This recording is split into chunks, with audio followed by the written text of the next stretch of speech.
Yo, welcome to Fight Week. How's everything been going for you so far? Hi, can you repeat? How's this week been like for you so far? For me, it was great. My cut is going down. I am fresh, and I can't wait to my fight. Yeah, obviously the switch up in opponent there from Billy Alakana to Junior Tafa. How does your approach to this fight change after that happened? Little changes because we must change my sparring partners and the little style of my fight, but everything is normal. Yeah. What do you see most out of Junior Tafa? What do you think are his biggest threats that he presents as an opponent? He's dangerous striker. He has heavy hands, and I must be careful on the first part of the fight. Obviously, like you said, he's a striker, heavy hands. Do you think this could play out for another one of those fun fights we've seen out of you in the UFC? Maybe not. Maybe I might keep safe my head. And obviously, you're 8-0 with all of your victories coming in the first round. Really impressive stat there. So, what do you think you need to do to keep that alive this weekend? Maybe I show you my grappling skills. Maybe we will do the brawl, but I will be careful about my head, and a lot of work in this preparation from my blocks, from movement. So I will be ready. So you feel no extra pressure to keep that first round streak alive. You just kind of go out there, do the job, however it has to be done. No, I don't feel any pressure. I know what I must do, and that's all.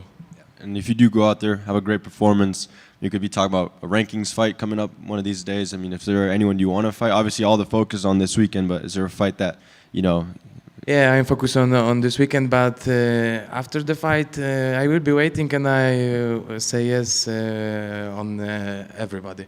I will be waiting for a contract, and we take it. But it will be good when the next opponent will be on the ranking. You could become a fan favorite really quickly if you keep, getting these guys out of there in the first round. Maybe. Obviously, we've seen a lot of Polish greats too come on the MMA scene. So, what do you think you need to do to establish and cement yourself as one of the legendary Polish fighters? It's a honor for me. I am very proud that I am from Poland and I can represent Poland in this big scene on MMA. And I know that I give you a good show on Saturday. Did you look up to guys like Jan Blachowicz and Joanna and all those fighters? Yes, of course. And I would like to go this way like Joanna and Jan, and I would like to be the next Polish UFC champion. Awesome. Good luck this weekend. Thank you. Hi, Iwo. Hi. I think my question may have been answered, but even with your grappling experience, we've seen a willingness for you to stand and strike with your opponents. But it sounds like my question was going to be, is that something you prefer?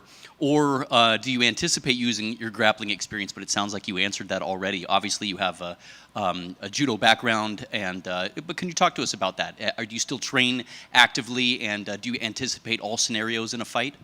Yes, I always train grappling base. I trained half and half. I had trained half week striking, half week grappling. I don't forget about my base. In my first fights, I won by submission, by ground and pound. So my Polish fans know my grappling skills, but you don't see yet. But I hope so that in the future I show you. Fantastic. And how would you personally describe your fight style? My fight style is aggressive, straight, and dynamic. How do you see this fight playing out in your head? Can you repeat? How do you see this fight unfolding? How do you see this fight playing out in your mind? On Saturday, this fight? Yes. You know, the perfect word is when I grab him, put him on the ground, and finish on the ground, yeah. Is that your prediction? Do you have a prediction in the fight? Maybe, but I have 2 plans more, but I don't say it about it. Thank you. Thank you.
guns.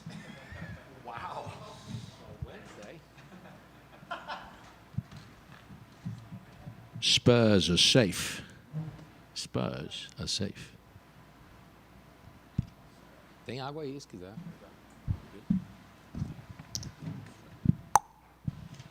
Go Birds. Ok. Gabriel, bem-vindo. Esta é sua segunda luta principal e agora contra um ex-campeão. Você acredita que esta seja a luta mais difícil da sua carreira até agora? Second main event, and now facing a former champion. Do you think that this is the most difficult fight of your career? Acredito que sim. A luta é um desafio que eu nunca enfrentei. É um ex-campeão. Então acredito que ele é o maior desafio que eu já enfrentei. Yes, for sure. I think it is, the biggest challenge I've ever faced. We're talking about a former champion. Definitely, that is the biggest challenge I ever faced. O que você precisou trabalhar mais durante este campo para enfrentar a um adversário como Belal? What did you have to work on the most in this camp to fight an opponent like Belal? A gente enfrentou 3 meses de camp, de bastante intensidade, bastante estratégia, onde eu me coloquei em situações difíceis e acredito que isso vai me fazer vencer. We had a 3-month camp that we had a camp with a lot of intensity, just preparing specifically for Belal, preparing for the intensity, preparing for the pressure, and the hard camp is what I think is going to make me win. Você e seu irmão estão construindo uma história muito especial dentro do UFC. O que torna essa jornada ainda mais significativa para poder competir-la com ele? You and your brother are, forging a nice path and a significant history in here in the UFC. What does it mean for you to actually build this history with him and the family? Eu e meu irmão, a gente está construindo um legado da nossa família, da família Bonfim, e isso nos empolga e nos dá mais empolgação, mais dedicação, se a gente se dedica mais para chegar ao topo.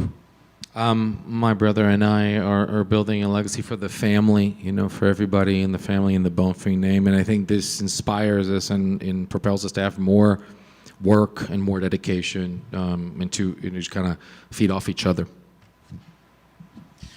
Obviously, Belal is known as a tenacious wrestler that keeps coming all night long.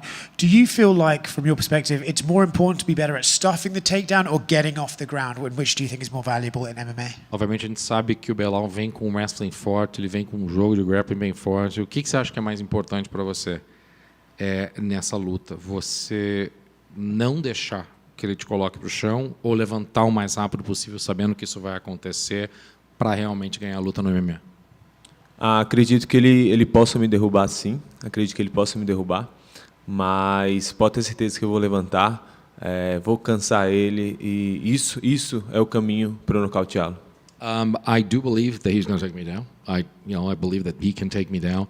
But best believe I'm going to be getting up and I'm going to wear him down, and that is the path to victory. Belal has complained that some fighters poke their opponents in the eye intentionally. I'm curious if you've ever experienced that, where someone's poked you in the eye and you felt they did it on purpose, and do you agree with Belal that some guys try and game the system? Belal já reclamou que muita gente já usou o dedo no olho ou colocou o dedo ali perto para incomodar ele. Eu queria saber, você acha que você já enfrentou isso, o dedo no olho, com uma técnica para tirar você de uma situação favorável para você? E você acha que isso é um problema realmente, que você acha que realmente acontece isso com ele? Acredito que pode acontecer pelo jogo de grade dele, de querer colar. Acredito que pode pegar, pode tocar no olho dele, mas não é motivo para ele colocar desculpa nos outros atletas. I believe there can be maybe some tactics there that you kind of get close and just try to, maybe get too close for comfort there and close to his eye, but I that's not a reason to actually be an excuse to people. What do you think you learned since that Dalby loss a couple years ago? O que você acha que você aprendeu desde a luta com o Nicolas Dalby? Aprendi a controlar o meu emocional, a controlar a adrenalina ali. Então, depois da minha derrota contra o Nicolas Dalby, eu venho de 4 vitórias e a cada luta eu estou me mostrando melhor e mais consciente no que eu estou fazendo. I believe I learned how to control my emotions and just keep myself cool and collected. And after that, I've put up 4 straight wins, and I believe that I've been able to master that. You believe this is almost like getting a guy like Belal at the right time, obviously due to his age and how his recent fights have went? Você acha que você está pegando o Belal no momento correto? Ou seja, depois de tudo que ele passou e agora vindo dessas 2 derrotas, é a hora certa para pegar o Belal? Acredito que sim. Belal Muhammad está vindo de 2 derrotas aí. Foi campeão e está vindo de 2 derrotas. Acredito que esse é o momento certo para eu ter uma bela performance em cima dele. I do believe that. I think Belal Muhammad is coming off 2 losses. I think, again, a former champion and coming off of 2 losses, that is the right moment to face him. And what do you think you need to do in particular for people to advocate for you to get a big fight after this? Obviously, the top of your division is very stacked, especially with how the title picture is looking like. O que você tem que fazer especificamente para tentar convencer as pessoas que, poxa, esse é o momento de colocar você numa luta grande, talvez lutando pelo cinturão? A gente sabe que o topo da categoria está lotado de talento. Então, o que você tem que fazer para realmente construir o teu caso para que você lute por um cinturão o mais cedo possível? Uma bela performance em cima do Belal Muhammad, um nocaute e uma finalização o mais rápido possível. Acredito que me coloca ali entre os melhores. I think a dominant win against Belal Muhammad, a knockout, as early as possible. I think that puts me up there for my next performance. All good?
Edmen, welcome to Fight Week. How are you feeling this week? Good, brother. Thank you. Feeling great. Can't wait. Obviously, tough fighter in front of you, Brendan Allen. What are your thoughts on him and as an opponent? I think he's a good opponent, tough fighter, durable fighter, but I'm ready for this moment, and I'm ready to go Saturday night. What do you see as the biggest threats in a guy like Brendan Allen, who's been there with some really experienced guys? Yeah, he has good experience. Like I said, he's tough. Likes to keep it a dogfight, and he doesn't go out of there easy. You know, he always brings a fight, and that's what I'm ready for. Yeah, and since your fight against Gerald Mearshart, you've been on just pure wins. So what did you learn from that fight that allowed you to go on this streak you're on right now? That fight specifically, I think it was more of not rushing and kind of picking my shots better. And if I get someone hurt, you don't have to go crazy all the time. But yeah. Yeah, so obviously co-main eventing, big jump up in the rankings. So what was your reaction to when this particular opportunity got presented to you? I said yes immediately. Once they said Brendan Allen, I'm like, yes, for sure. And then the fight got done quick. Mm-hmm. And obviously at one point, I remember you were kind of like the promising kid on the block. Everyone's hyping up Edmen Shahbazyan. You went through some, results that didn't go your way here and there. But do you see this now as the opportunity to show people that you were being hyped up for a reason, and now this is going to be a better, more mature version of you? Yeah, I wouldn't take back anything that happened in the past. I think just God's timing, and here we are. I'm a lot better fighter today, more mature, more established, and Saturday night it's gonna be a good night. I promise. Well, that kind of leads me into my next question. Do you see this as perfect timing that you went through all this and now you're here with this opportunity? Yes, definitely. What do you make of the title picture right now in your division, and how do you think you can fit into it? I think I could fit in well to it.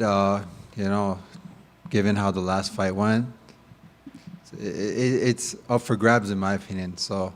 And Sean's a good friend of mine, and we train together. We're main training partners, and we always push each other hard. Anything in particular that you feel like you need to do for you to get maybe that push once you're up there in the rankings? Always a good finish or a good win, That's what's going to get you there. Good luck. Thank you.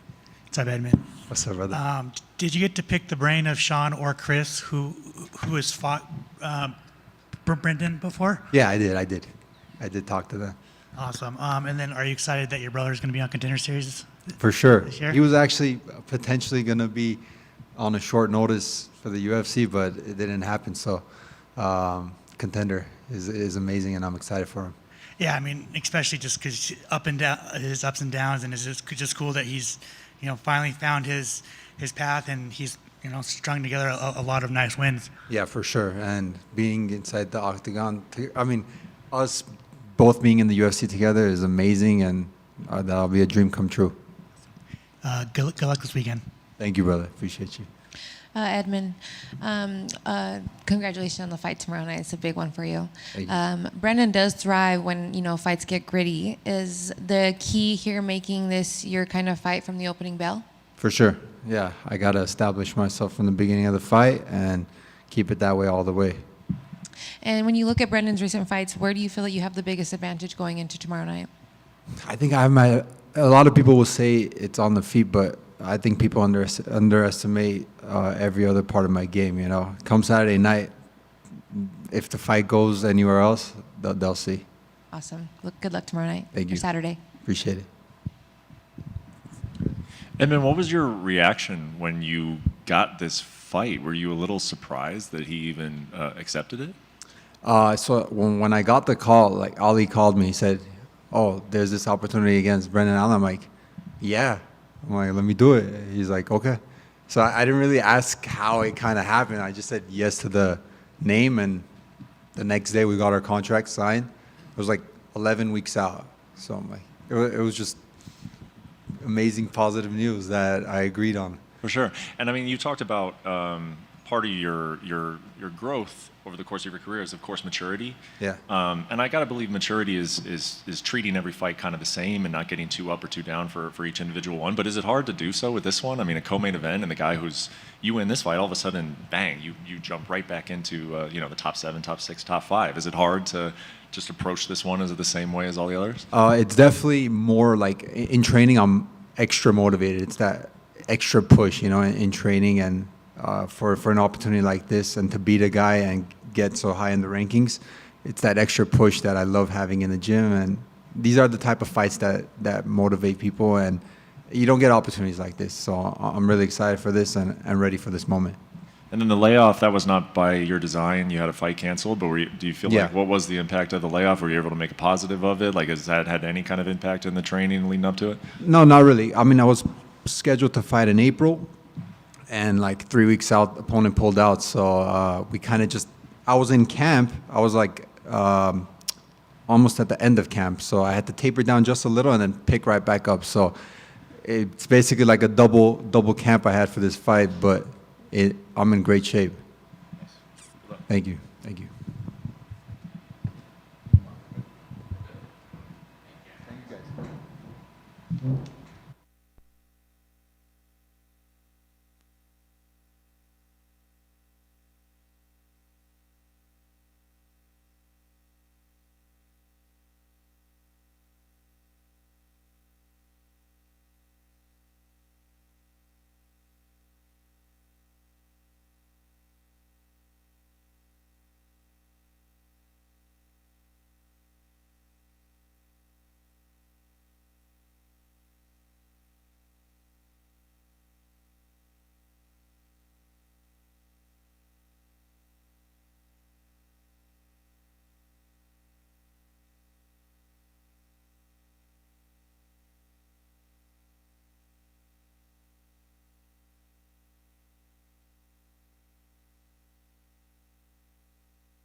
Hey guys.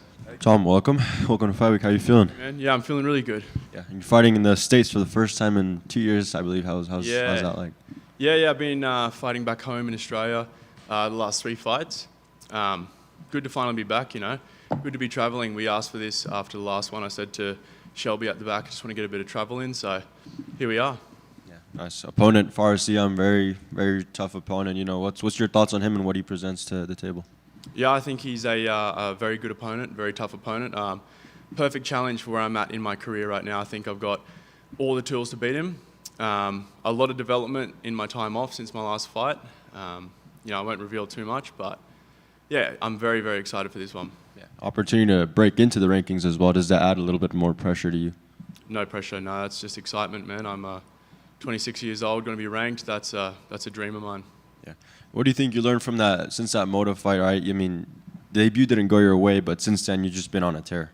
Yeah, well, what you just said, right? Taking the pressure off myself. Not looking to do anything for anyone other than myself. You know, I'm out here to win these fights and have fun. I'm out here to scrap. I'm not putting the pressure on. I don't need to go out and look for anything specific. I just got to go and fight. Yeah, and we've seen you know, that you're good everywhere the fight goes. So stylistically, how do you think this fight will go against your opponent? Yeah, I think we have a pretty similar style. There's a lot of different ways I can see this one going, to be honest. There's a lot of opportunity for me to win. I'll keep it close to the chest how I see it actually finishing. But yeah, there's a lot of ways for me to beat this guy. Do you see a world where this one could steal the show and get a fight of the night? I definitely. Well, I want to finish of the night. I want that performance bonus for sure. But I mean, fight of the night's, potential, but I don't see it going that way. Are you ready for a war if it were to go to that? I'm ready for that, 100%. Yeah, always ready for that. Absolutely. Good luck, man. Thank you. Hi, Tom. Hey, man. You started your career 6-0. You'd lost your debut fight in the UFC. Now you're back on a streak. Can you talk to us a little bit about that first loss? What, if anything, it has taught you, and what you've taken from that in this current streak? It taught me that fighting is not who I am. It's something I do. I've learned to relax into my career.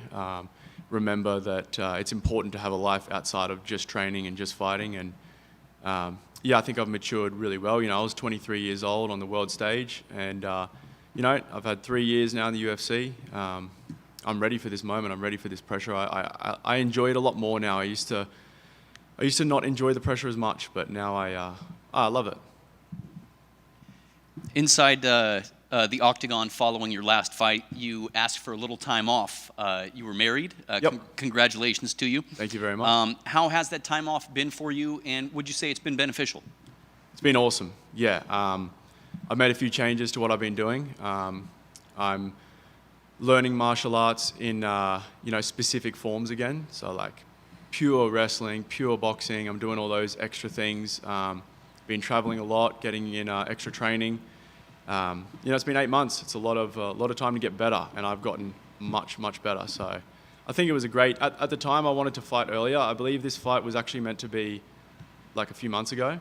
My end was no hold up. I think I replied within 4 minutes, and I said yes, and ended up getting pushed for whatever reason. So it's just been more time to get better, more time to be prepared. You're faced with a tough test against another rising prospect such as yourself. You touched on it briefly, but can you be a little more specific as to what you believe your keys to victory would be in this fight and what you need to do to get your hand raised? Yeah, I think I can present a much better pace. I think I can push the pace in this fight. He's obviously a credentialed kickboxer, but I mean, a lot of the dudes I've fought have also been that. I believe I can handle myself very well on the feet with him, and I also believe I can handle myself very well on the mat with him. So, like I said, I honestly believe I'm better everywhere. So, it doesn't really matter to me which way it goes. A win over a ranked opponent, Ziam, would likely place you in similar territory. Do you think about that as to your rise, and what does the future hold for you? What are some of your goals? Yeah, I absolutely will be ranked come Monday morning, which is exciting. That's been one of my, I've got a list of goals that I wrote out when I was 14 years old, and I've got small ones and big ones. And the last big one was get to the UFC. And the next one is get ranked. So, that's a pretty exciting thing for me. Thank you. Tom, so you talk about kind of handling the pressure better now. What are you doing differently mentally or even physically that's allowing you to do that? I've been working with mental coaches for the last few years. That's very beneficial. I found the right one for me now. I've been working with him for a long time. Just giving me the tools. It's like you don't really get taught about all this, what I'm doing right now. You just get taught to go fight. You get taught to have your skills, but you get here and there's a lot going on. And also just time, right? This is my, including contenders, this is my 6th fight here now over 3 years. So I'm just comfortable. I'm used to this now. So, I'm comfortable with fighting. I do that every day, but this stuff I'm now comfortable with too. Awesome. And you say that, people think that he might give you a problem on the feet. You feel good everywhere. Is there a part of your game that you think is maybe underrated and you're looking to showcase on Saturday night? If I had to pick an area that's underrated, I'd say it's my grappling, purely just because I haven't shown it as much. I like to obviously stand and strike. But again, I think I'm better everywhere, So I think the key to victory is mixed martial arts. I think it will present itself. It will show me. It'll be there. And what does a statement win look like for you on Saturday night? A finish. I think I get a finish. Or just a really good scrap. Awesome. Well, good skill on Saturday. Thank you. Thank you. Cheers. Cheers. Thanks, guys.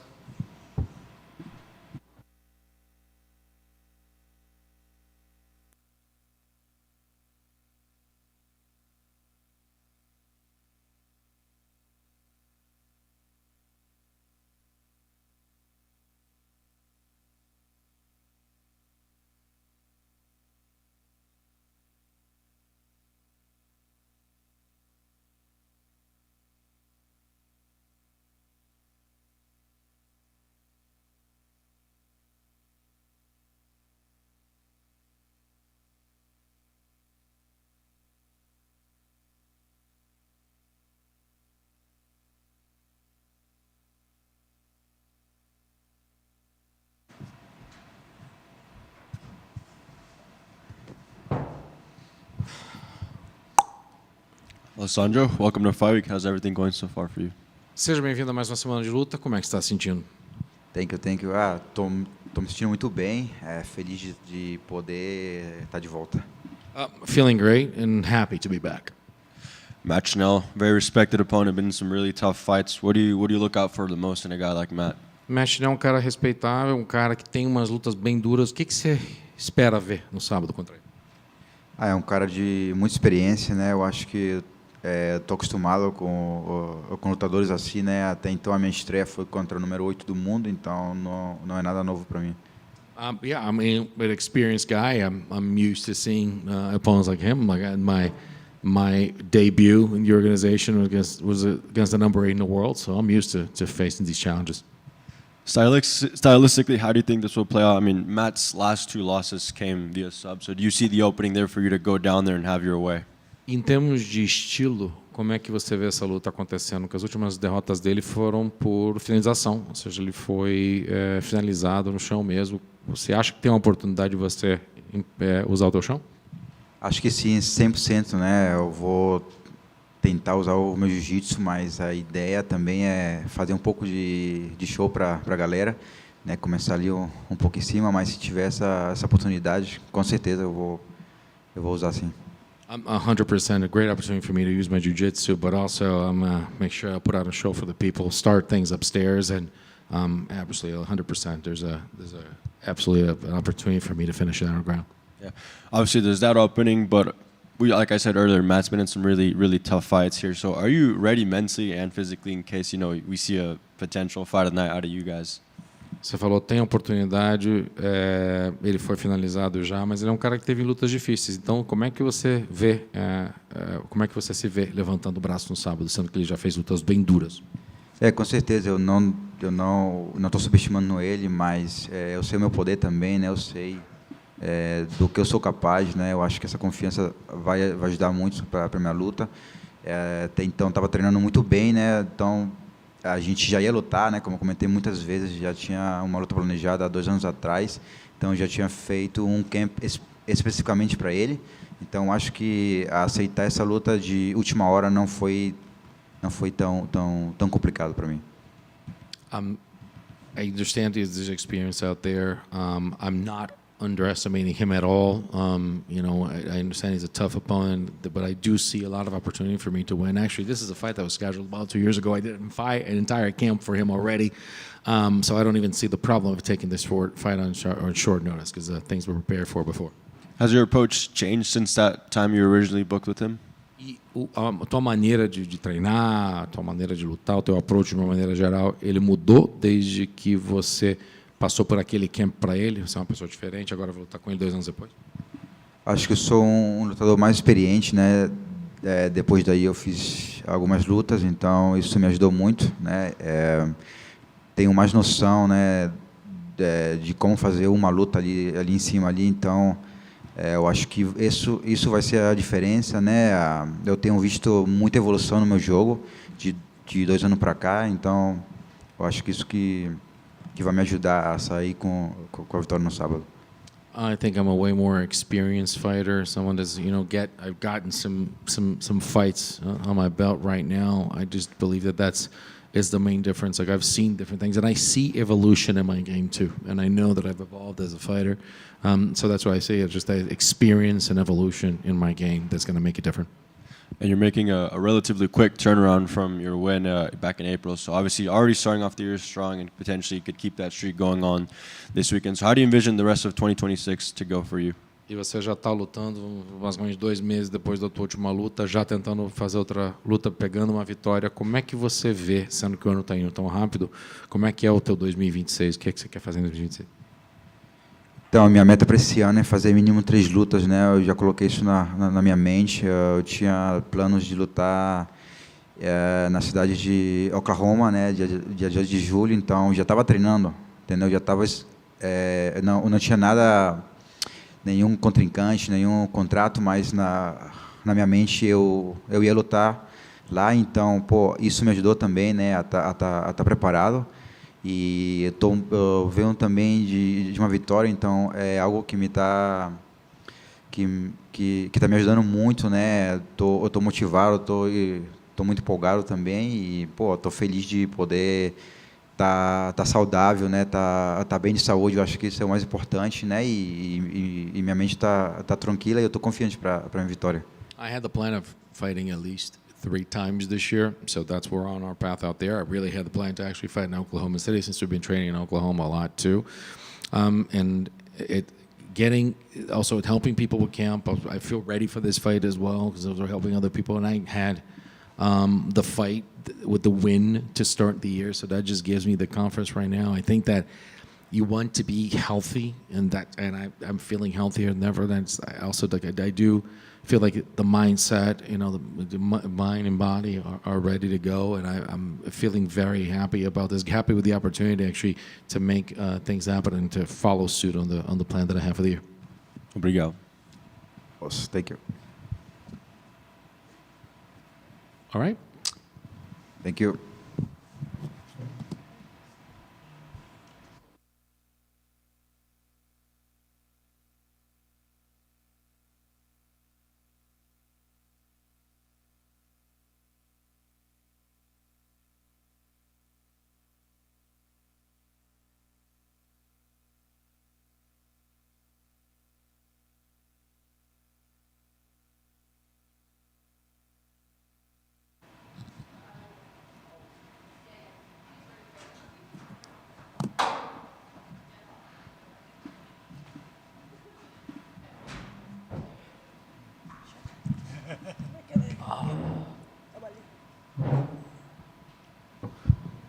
Santiago, welcome to Fight Week. How are you feeling?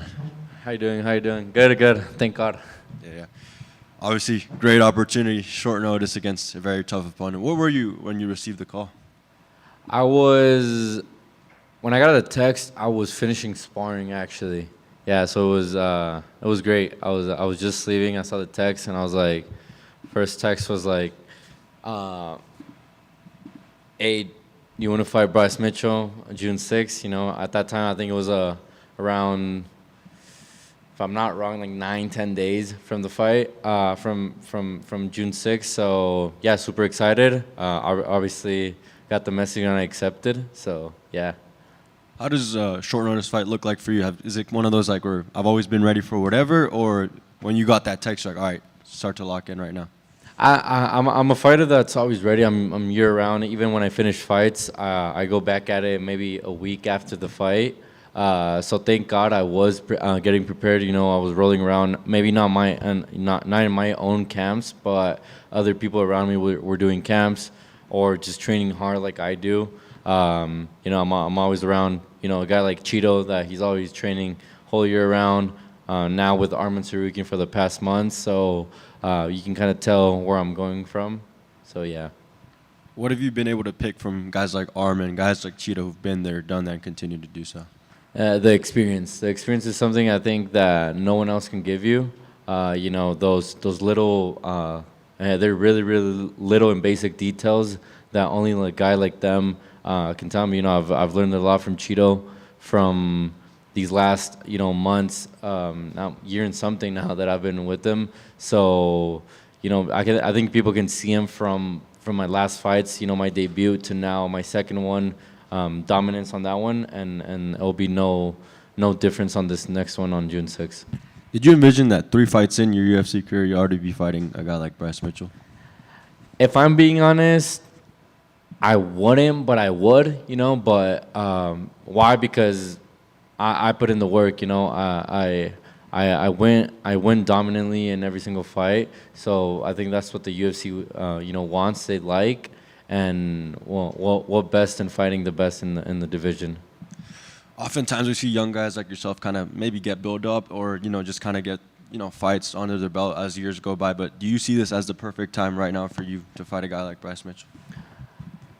I was planning, obviously, I think I said in an interview before, I was planning on, basically trying to clean up the whole division, from the top to bottom. I wanted to fight everyone, just so I can, obviously, at the same time, get that experience that I don't have. I'm barely 8-0 right now, but I am evolving, and I can feel it, and my coaches can see it too.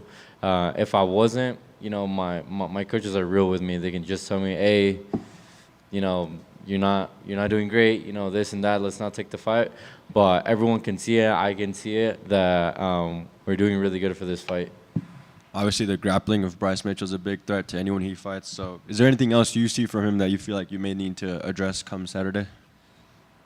Not really. I believe we're really realistic, just like I am and my team are, with any opponent that we go against. Other than the pressure for one round that Bryce has with his wrestling, even having that, I believe he's not going to take me down. I believe my defense is going to be on point, and that's where my game plan is going to go, as in, myself taking him down, and I'm super excited for that. I think I will be able to take him down anytime I want.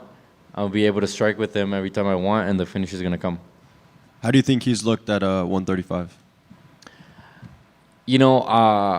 I've seen Saeed, the last guy, Nurmagomedov, the last guy that he fought, fight before. I never saw nothing impressive against him. I did think Bryce was gonna, put a beating on him. He didn't, so that tells you a lot. Every time Bryce has gone against, good guy, guy that can, defend a little bit his takedowns, he's come to not do nothing. He's come to lost, and there's not gonna be an exception on that side.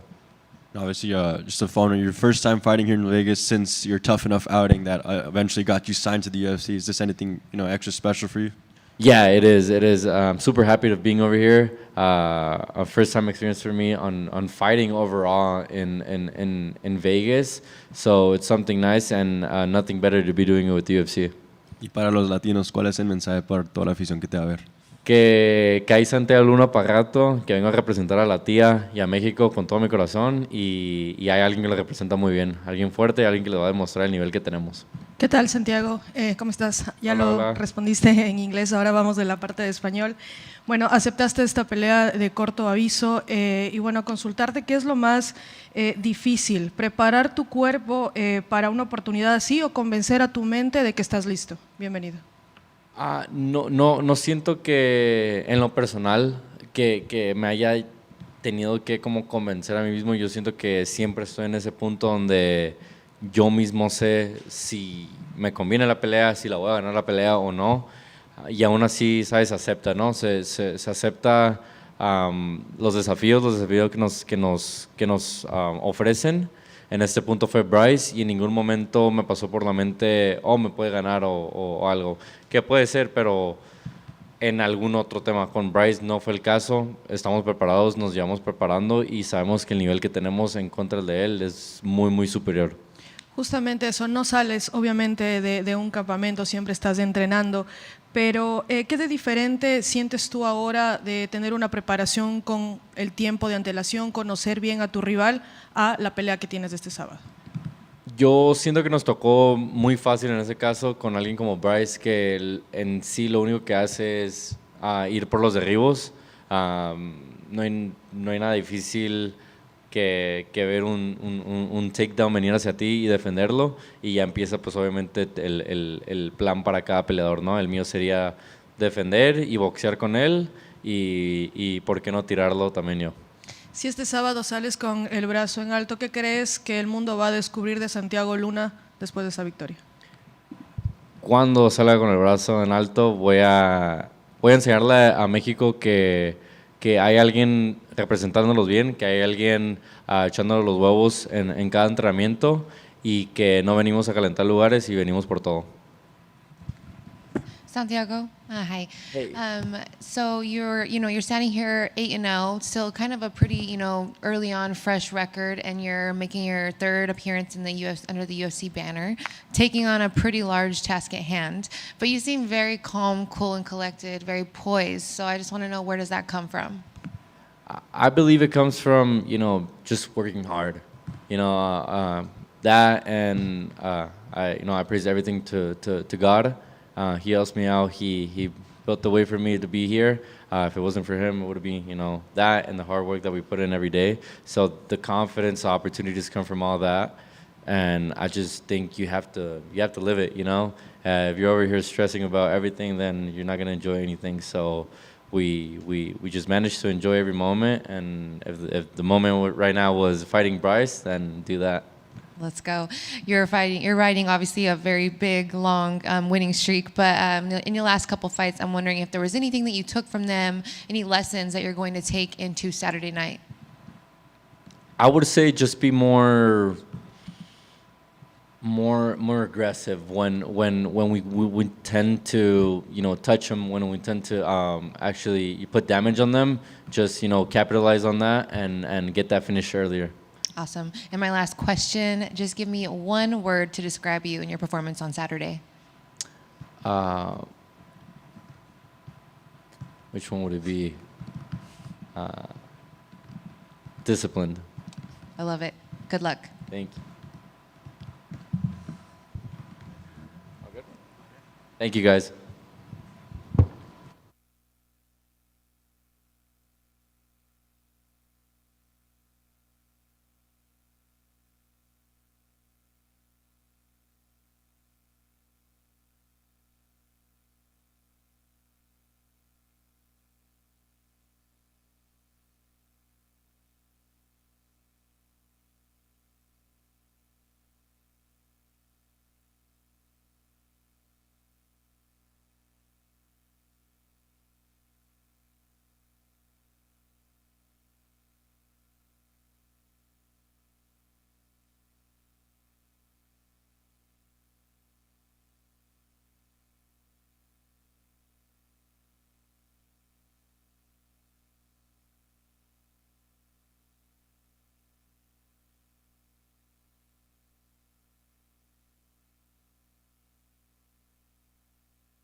Junior, welcome to Fight Week. How are you feeling? Yeah, feeling good. Where were you when you received the call to take this fight? I was actually on holiday with my kids. I was in Bali and I got a call from my manager. Hey, do you want to fight this guy? I agreed, and yeah, it was just, I was waiting for the contract. Got the contract a couple of weeks ago, and then I knew, yeah, we're on. What'd the family say? They're like, it was like maybe 4 days into our holiday. Yeah, my partner wasn't really happy. So. Yeah. Obviously, man, another short notice for you. So it's like we've seen you in a couple of these short notice. Obviously, that one in California the day before.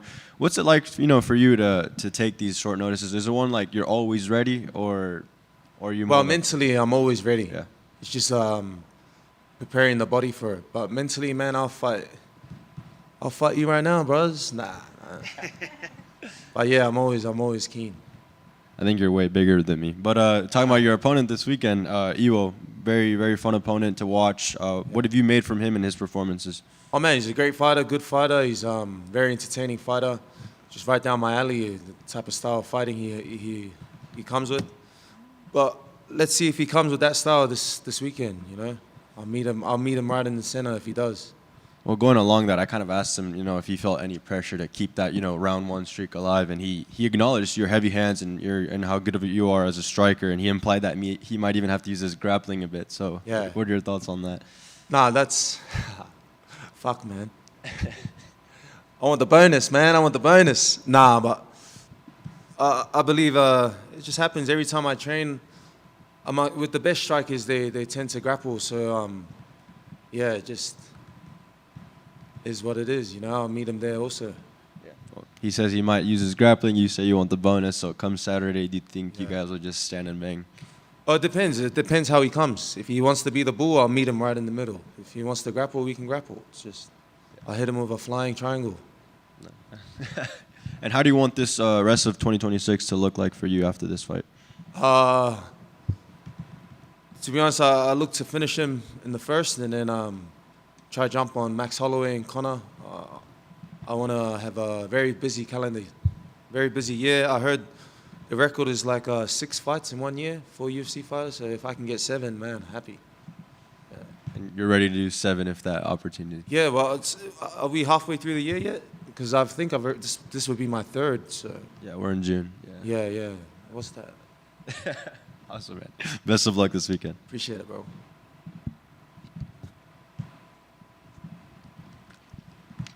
Hi, Junior. Growing up in a house with 4 fighting brothers, I'm curious if you have a wild story that you can share with us today. Nah, but I know I give my brothers headaches. I'm the one brother who just constantly annoys and hassles. Yeah, I've been getting hidings from all my brothers for... This is why I'm here in the UFC, baddest man. I can't imagine what that's like. Quick question, who is the most talented Tafa brother? My youngest brother. My youngest brother, you know, he was blessed to have 3 older brothers fighting, so we were able to teach him all the lessons we learned. And he was an amazing fighter, fighting grown men at 14, 15, because there was no heavyweights at his age. So he was, we had to lie and say he was 18, but he had to get some eye surgery and he's had some kids, so he's just chilling now. But he should be up here with me, 100%. Yeah. Now, your opponent has shown a desire to strike. He's a dangerous prospect, but do you think his style matches up well with your own, given the fact that you two like to stand and fight? Yeah, but they call me the juggernaut. You know, I stand there all day. So if he wants to go that route, I'm happy to meet him. Fantastic. Thank you so much. Cool. Short and sweet. Peace out, homie. I'm out of here.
It's a social clip. I mean, it could be fine.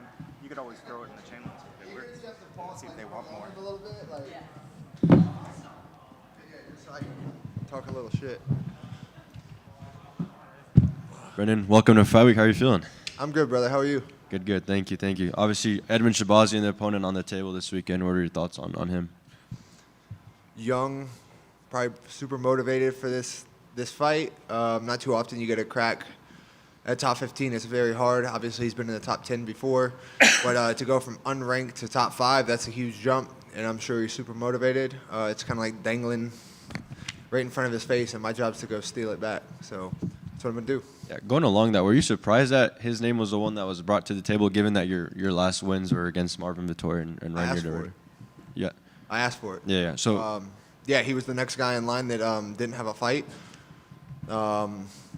You know, everyone else had a fight or didn't want to fight me, I guess. And so he was just the next guy out of the top that didn't have a fight and on a win streak. So give him the opportunity. Let's see. Is this a testament of how much of a fighter you are? I don't look at it like that. I maybe so, but I like money, man. I like money. I don't like sitting out. Sitting out, it doesn't do me no good. It just it's only going to make me worse. I'm only getting older by the day. If I'm not training, or if I'm not really fighting, I'm not training as much or as hard. So really not at all. But so I need to stay growing. I need to stay improving to stay relevant and to get to that belt. So we're going to go out here and try to put on a show. Let's see how much I've improved, and let's see how good he really is. Yeah. I mean, obviously, you mentioned the money, staying active, trying to, get as many as you can. So what is the mindset like fighting a guy that's coming into the rankings like you mentioned?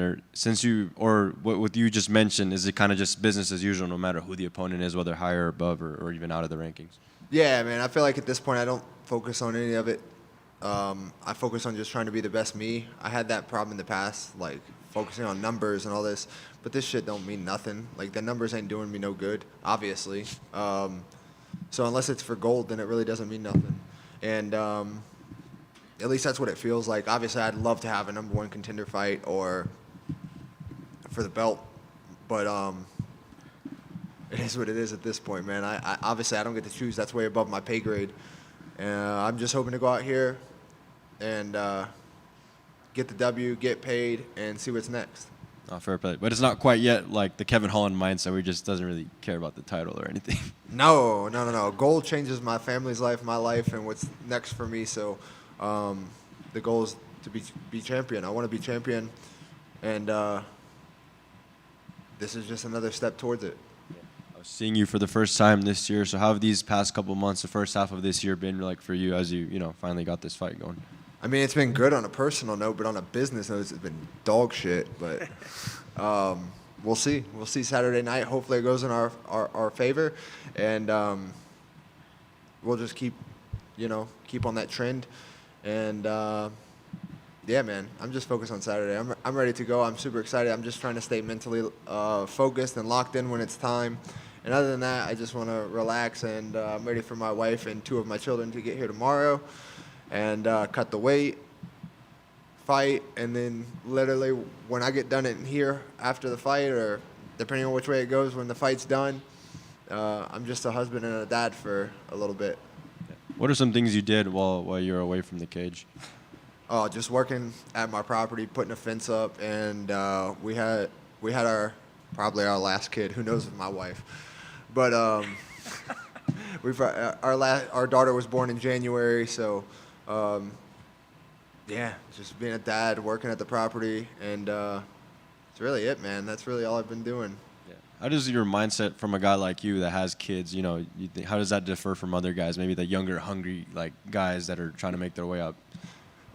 Probably a lot, man. I used to be that young, hungry guy that's all I thought about was fighting. Even when I did have kids, that's like my first daughter. I didn't think of life like I do now. I always knew fighting was a means to the goal. My goal has always been to have my property, to live off my property, to have my family healthy, and just grow my kids in that lifestyle. I don't want them in the city life or anything like that, or focus too much on materialistic items, which sometimes they get right now. And so I always thought of fighting is to make money, to provide that. Like, that's my goal. That's my dream. That's my ultimate goal, shall I say. My goal is to become champion here because I'm super competitive and I've given more than half of my life to this sport. And just the way that I view life now is in that realm. Like, fighting is fighting. I can go out there and lose Saturday. People are going to talk shit. But the ones who truly love me and care about me are still right there. And that's all that matters, man. I don't care what anyone has to say about me. I truly live life not giving a fuck what anyone says or thinks about me. If I don't sleep next to you or I don't pay your bills, I don't care what you say about me. I really don't. Granted, I have moments where you see something online and you see something stupid and you're like, man, fuck this dude. Like, yeah, I have those. I'm human. But ultimately, I'm super, super comfortable in my own skin, super comfortable. And that's something that I hope to pass to my children, is that they're super comfortable in their own skin. Like, I hope my son's not scared to cry if it really means something. You know what I mean? Like, I want them to be emotionally and physically intelligent. Awesome, I respect that. And obviously, big weekend sharing the card with Belal, man, and Komen. What's a perfect scenario for come Saturday night? Perfect scenario, I'm going to go out there and just put it on Edmen. No respect. Get him out of there, and then B's going to go and dominate Bonfim and get him out of there, and we're going to go back to the super cool room that our boy got us and have a good time with our friends and teammates and eat a lot of food. Any specific post-fight grub? Bro, man, our boy got a private chef to come cook at the place that we have. He's the man. I don't know. He's a chef somewhere. I don't know, sumo, something like that. I don't know. But, yeah, either way, I don't care. I'm down to try. Hey, enjoy that. Thank you, brother. What's up, Brandon? What's up, bro? If you go out there and smoke Edmen, is there a chance that you leapfrog Nasruddin and fight Sean next because of your history with him? I sure hope so. I mean, Sean's out here trying to sacrifice his boy, so that's pretty messed up. But, yeah, man, you never know, man. You never know. The only thing that Nasruddin's got, obviously, is a good ace in his back pocket is that he's beat the guys below him that's coming up. So, but the more you let time pass and those guys are staying active, you never know. But he did earn his spot. You never know what's going to happen with this division right now, as you know. Like, if Hamzat fights Sean again, then is Nasruddin going to want to wait out? Because if Sean goes out there and gets destroyed by Hamzat, are they going to have a third one? You know, it's kind of a very, very weird spot. And I feel like Nasruddin is the type of guy that doesn't want to wait 2.5 years to fight. So I'd love to have that one back. But we got to get through Edmen first. Run that one back in America this time? Yeah, I don't care, man. Honestly, I'll fight him anywhere. Like I always said, just wasn't myself. And it was still a super, super close fight. And I still think I lost on perception of me shooting stupid, long, faded shots and pulling guard to get a connection. And, yeah, he was the better man that night in their eyes. And it is what it is. But, yeah, I'd love to run that one back for sure. Him, Sean, I'm in a great spot as long as I get the job done on Saturday. And obviously you have a history of fighting guys from Extreme Couture. You fought Sean, you fought Chris twice, now Edmen. Obviously it's like not that big of a deal, but like, is that kind of like in the back of your head, like, I got to get another win off these guys? Not really. I mean, I thought of like, damn, I have fought a couple of their guys, but it doesn't matter, you know, what I've fought like before, what I've trained with, how I've trained, and how I've approached those fights and how I've fought in those fights have all been different. So if you're keying off of me, expecting me to be one of those guys like that I was, like, please do. But yeah, I mean, I feel Edmen's the same guy that I've been seeing the past couple of fights. He does exactly the same things.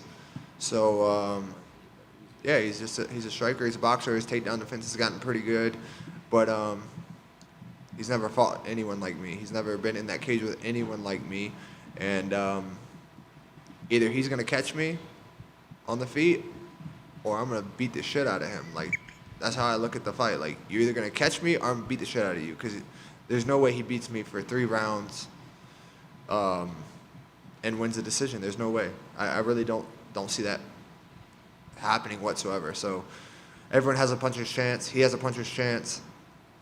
But I'm excited to go see it if he can land that chance.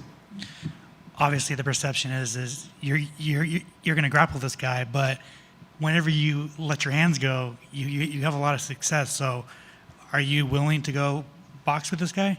Yeah, for sure. I mean, it's no secret. If I can get him down, that's the easiest route to victory. Like, if I get him down, it's either I'm gonna stay on top of him and do a lot of damage, or I'm gonna finish him. So,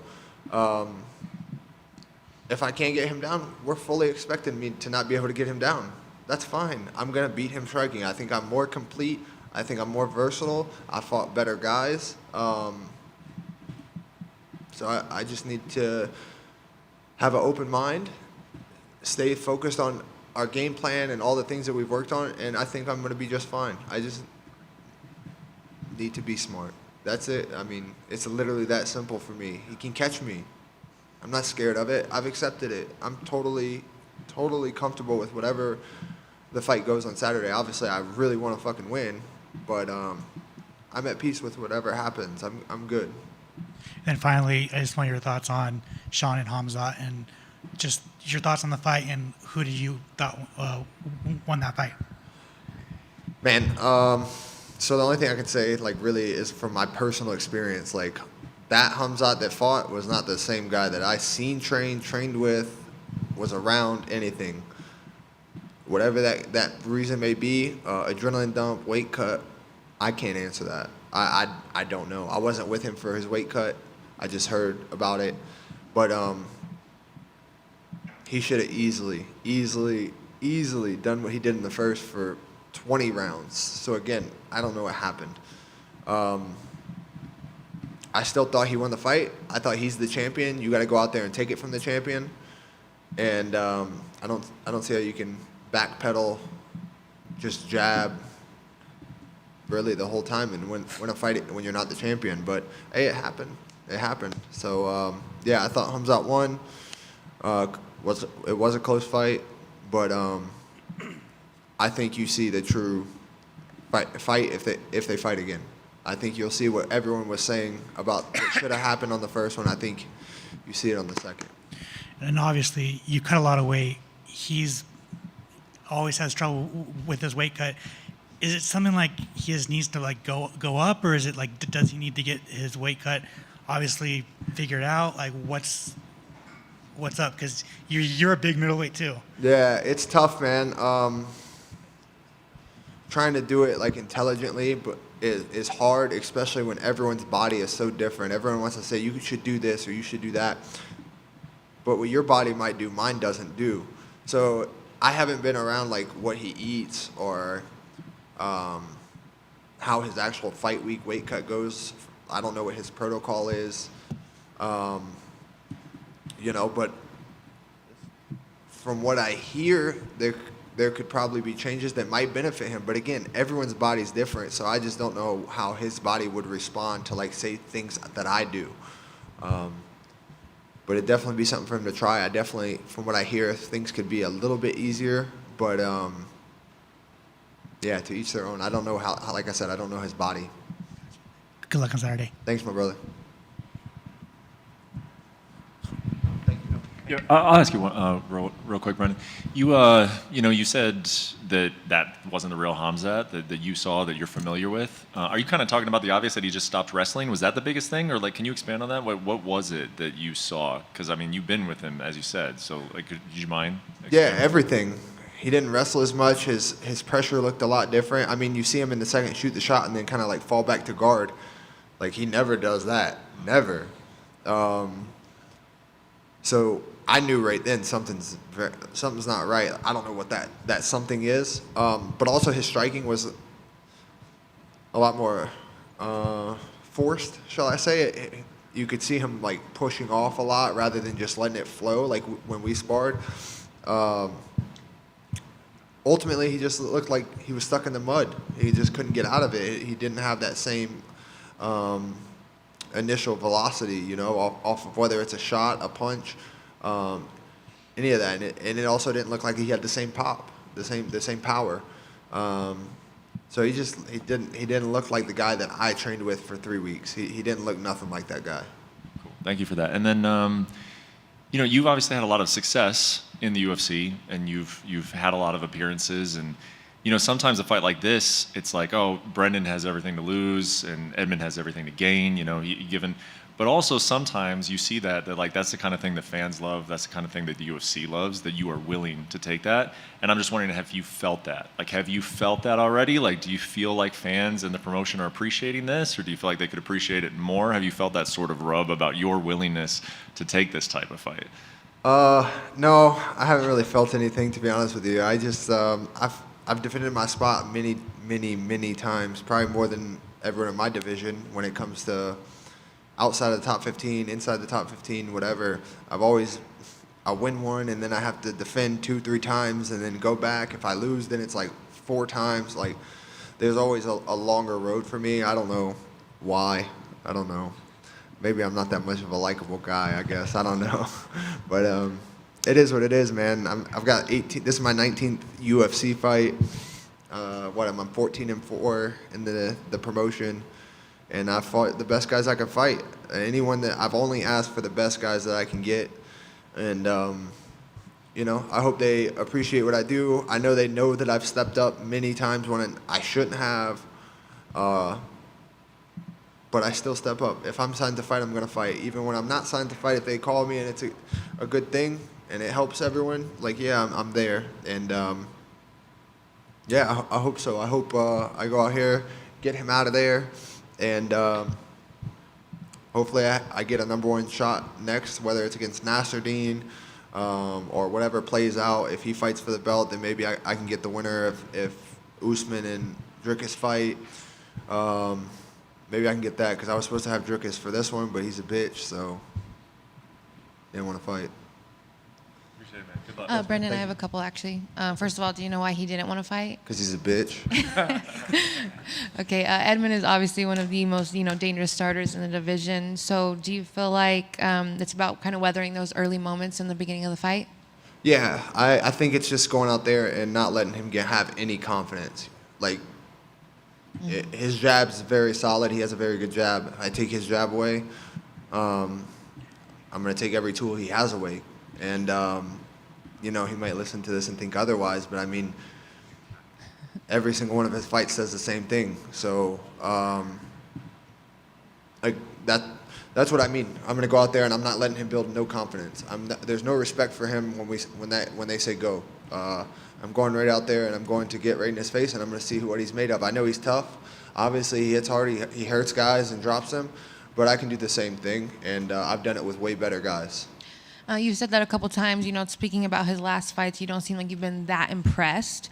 He obviously had a lot of attention on him in his early UFC run, but do you feel like he is actually equipped to being in there with you on Saturday night? I mean, yeah, everyone's got a puncher's chance. I feel like his boxing's solid. He's a lot like me in that facet, where I'm a very basic guy. You're not going to see me go out there and do some jumping crane kicks or anything like that. That's just not me. I'm not that guy. So I think he's the same. He's very basic, and I like that. We'll see who's basics wins fights. At the end of the day, at the highest level, the basics wins fights, and we're going to see whose basics are better. Do you think that your experience is going to be a big advantage for you? I don't. I think how good I am is. I think how good I am is going to show and be the most deciding factor of the fight. And I just have one more question. You had mentioned that you've changed the way you view life now. Has that helped you in the way you prepare or even perform? It helps me with my mentality. It helps me keep the focus where I want to keep it. It helps me not focus or make the fight or something else too big in my head to where I start mentally working too hard. And that way when you put too much on your plate mentally, you don't show up on fight night, and that's happened with me a lot.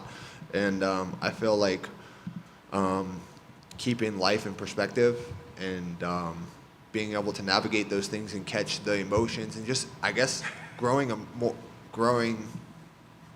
more emotionally aware has been the biggest thing for me. Awesome. Well, good luck on Saturday night. Excited to see you do your thing. Thank you.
Middle here, Belal. All right, good afternoon.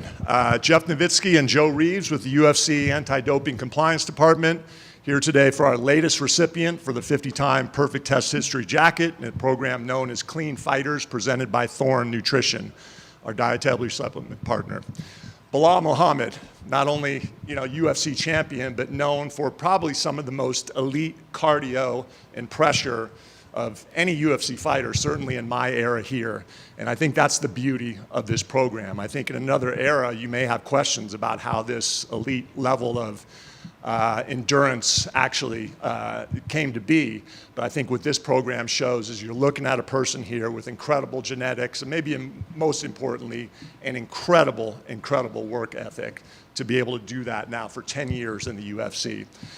So again, that's 10 years, 365 days a year, 24/7 that he's been responsible for reporting where he can be to be tested and have to drop everything every time a tester comes.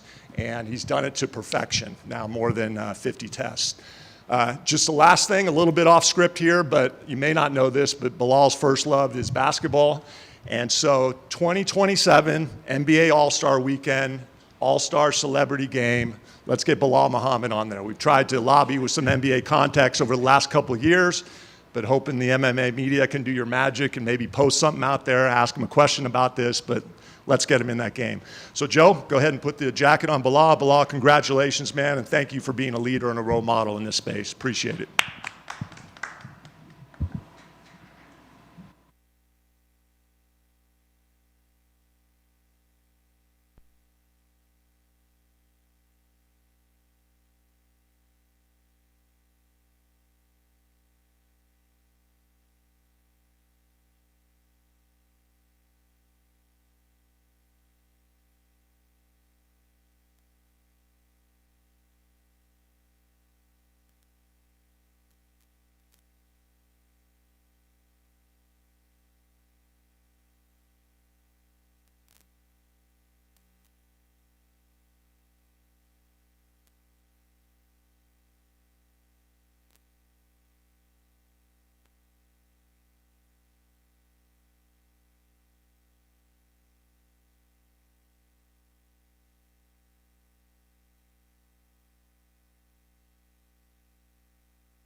Got it.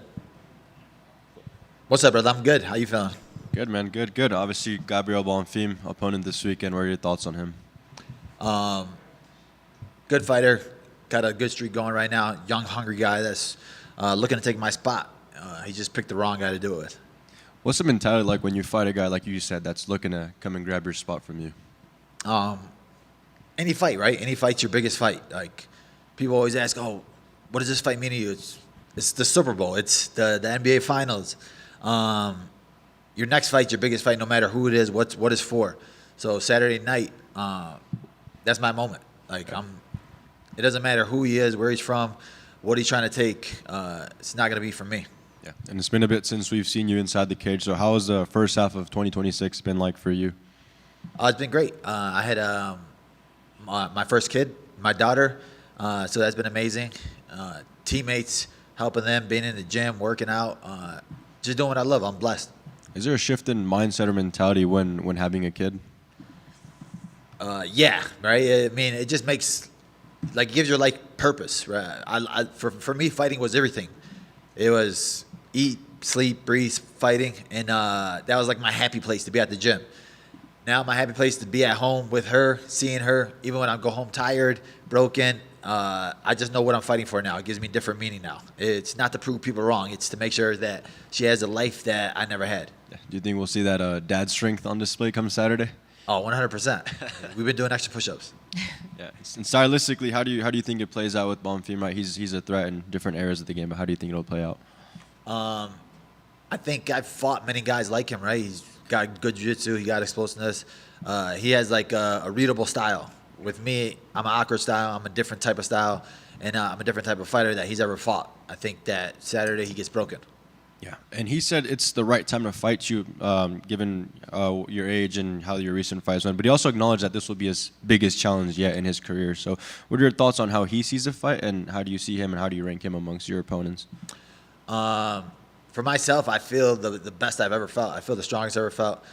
Shout out to Kyle Bracey. We've been working on new strength programming. But age doesn't matter. I started this sport late. I've been in this sport late. I don't have the damage that a lot of these guys have. So when people talk about age, that doesn't mean anything to me. For me, Saturday night, I'm going to show him the experience, the guys, the road that I've been through, the long road, the toughest roads, right? And I'm still taking on the toughest guys. So all that adds up, and then Saturday night, I get my hand raised. What statement do you think you need to set out against Gabriel Bonfim during this point of your career? Just showing the world that I'm still the best guy, right? To show them, to remind people who I am, remind myself who I am. I think I'm the best person, best fighter in the world, but I just got to go out there and get my hand raised and prove it, and showing them that I'm so well-rounded that everybody's going to be asking who's next for him. Were there any things you learned or picked up from yourself from your previous outings? I mean, you learn a lot from every loss. Even from wins, we take wins and we don't sit back. So the team that I have around me, the coach that I have around me, we made the adjustments. We made the fixes. Also, shout out to Miguel Baez. He came from Florida to help me this whole training camp. The perfect body, the perfect mindset, the perfect guy for this fight. So I learned a lot from him. And, yeah, I can't wait to just go out there and show it Saturday. Good luck this week. But you said you can take stuff away from every fight, right? And I'm sure you look back at the Jack fight and take things from that. But with the Ian fight, because there was such a bad eye poke, do you look at that and still learn lessons, or do you kind of have to disregard it because you were so impaired? Yeah, it's one of those, right? Like you don't want to be a guy that's looking for excuses or this or that, right? So that's the fight game. There's going to be guys that poke you in the eye. There's going to be refs that don't call this or call that foul. They don't see this foul or that foul. You can sit there and complain about it and look for, this happened because of this happened because of that. But at the end of the day, I'm a man of God, right? God put me in this position for a reason. God makes stuff happen for a reason, and it's just accepting it and moving on. But the Ian fight, if it happens again, if we fight again, it's going to be a different result. And for myself, it's just scratching that out, erasing that from memory, and only looking to the present. That's this Saturday. I understand that, and I know you don't want to make excuses, but in terms of when you have a fight like that, it's obviously something that shouldn't happen. I don't know it does happen, but do you almost have to think well, my skill set didn't even get to come into play? The fight was almost a scratch because of how bad it was. Yeah, I mean, honestly, the fight didn't even come into play, and I didn't fight the way I wanted to fight because I had vertigo. I had vertigo the day before after weigh-ins, and vertigo is like your head's just shaking the whole time. So we were literally close to not even fighting, and that's what I take more of than anything. Yeah. How do you think Ian does against Islam if they do match up? I mean, Ian's very smart. He understands strategy. He understands how to move and distance. And I think it'll be a lot of running, but it's just for Islam to catch him and try to grab hold of him. Do you feel like Ian's style sort of makes him a little bit underrated, right? Because he's kind of good at everything, but maybe not amazing at one in particular thing that stands out to some fans. Do you feel like he's almost underrated because he's kind of just does enough to win every time? Yeah, he gives you that, there's nothing to fear, right? And then it's like, oh man, it's been 3 rounds already, and he's gotten away so many times. I think obviously his biggest weakness is cardio. So for himself, is trying to fix that, and you got to go 5 rounds. You got to figure out a way to go 5 rounds, especially with your style, where you're not like a finisher like that. You have to be able to push that same pace, push that same running for 5 rounds.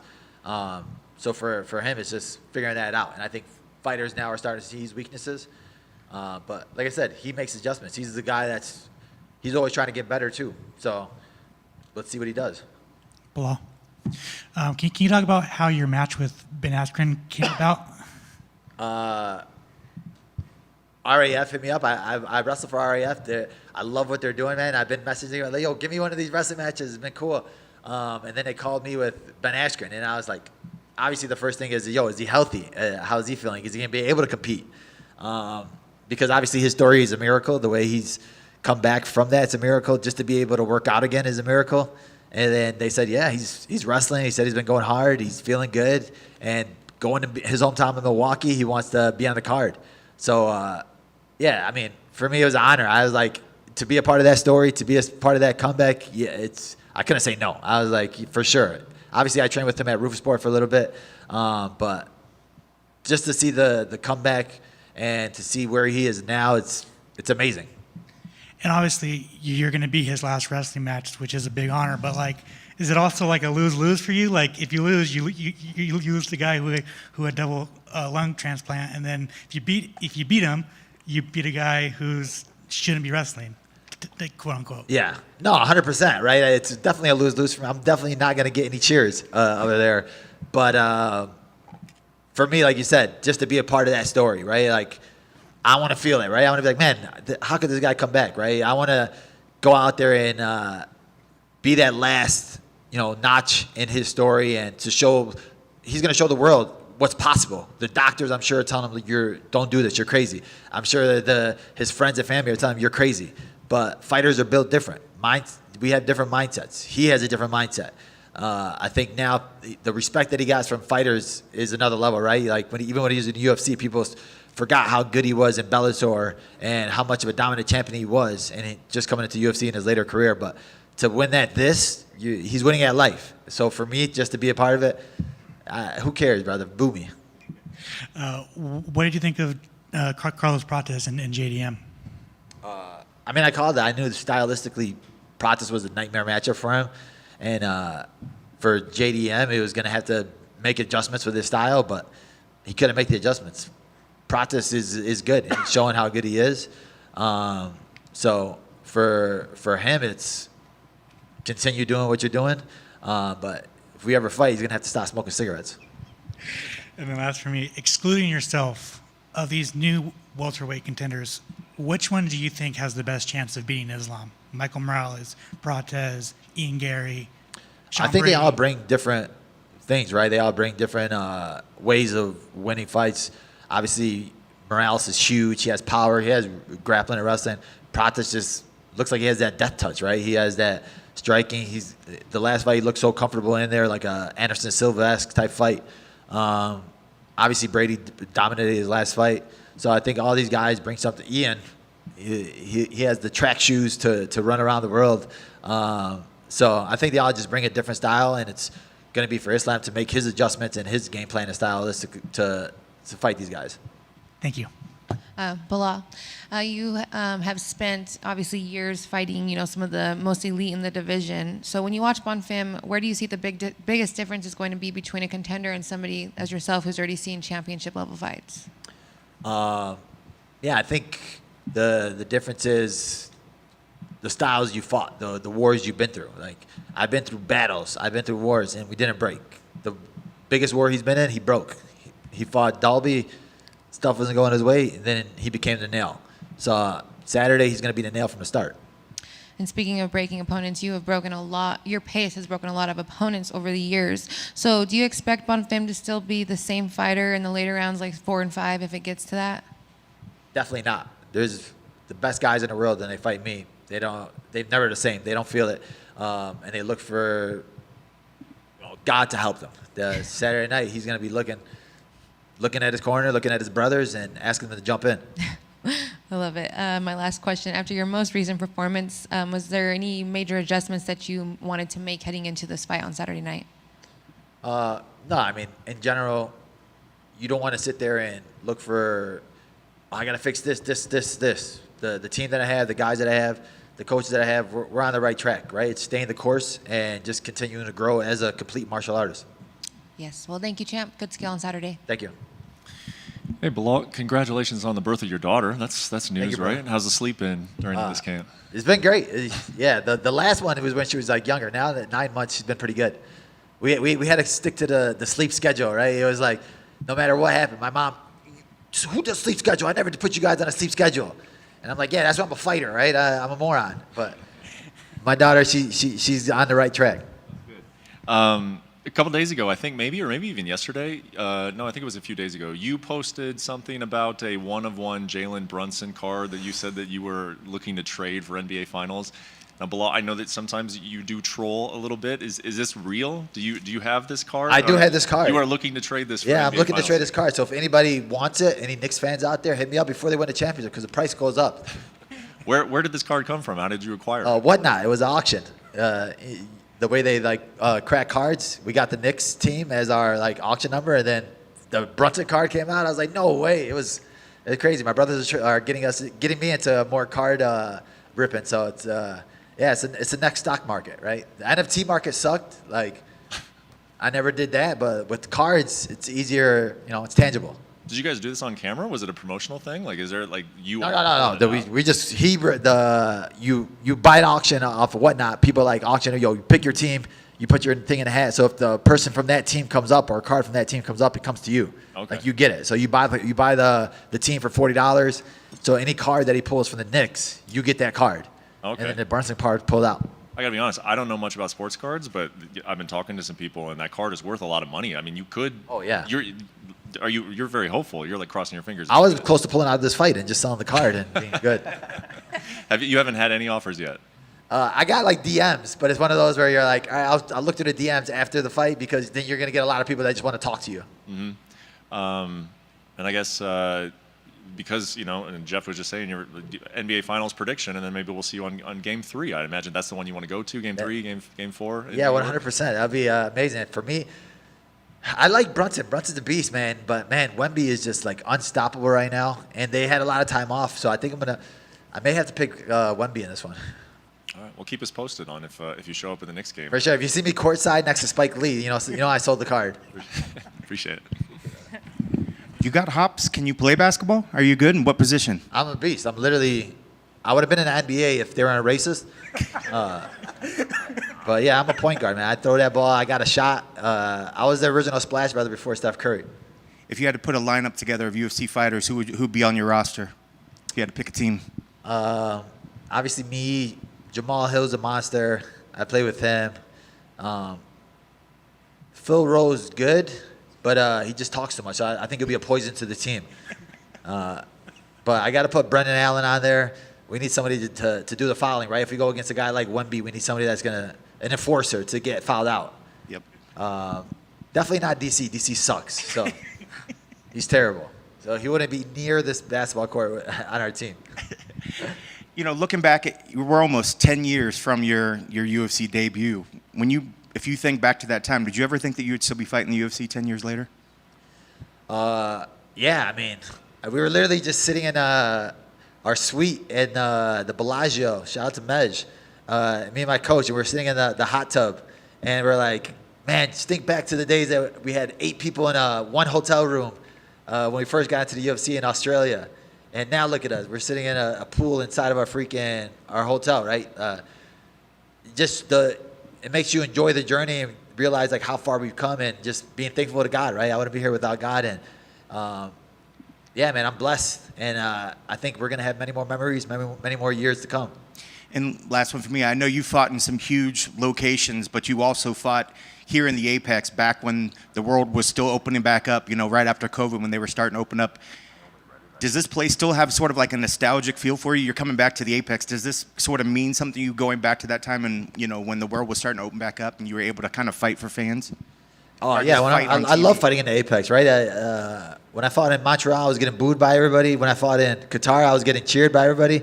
Now I get a little bit peace and quiet, right? I get to hear my coaches, and it just puts you in a different mode, different mood. It just feels like I said, fighting in Vegas is the best. Like you don't have to travel far, you don't have to get acclimated to anything. You got the PI here, right down the street, so it just makes everything easier. So fighting in the Apex, people are like, "Oh, you're fighting in the Apex." I'm like, "Bro, I'll fight in the Apex every week."